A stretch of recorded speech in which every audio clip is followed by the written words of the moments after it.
Welcome back to another technical deep dive here in the debug zone.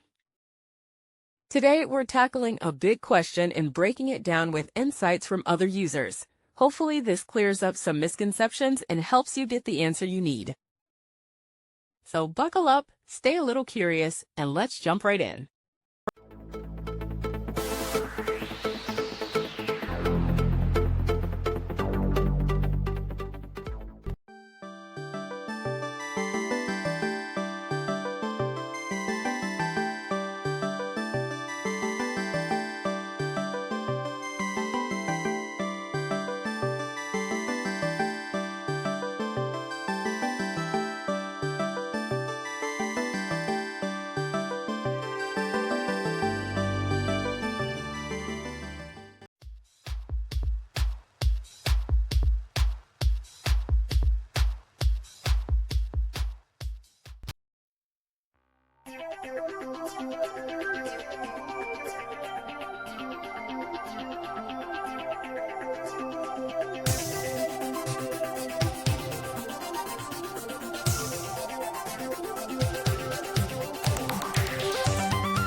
And that's a wrap.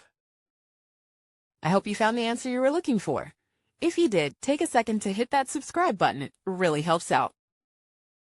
And let me know in the comments which solution worked best for you. See you next time in the debug zone.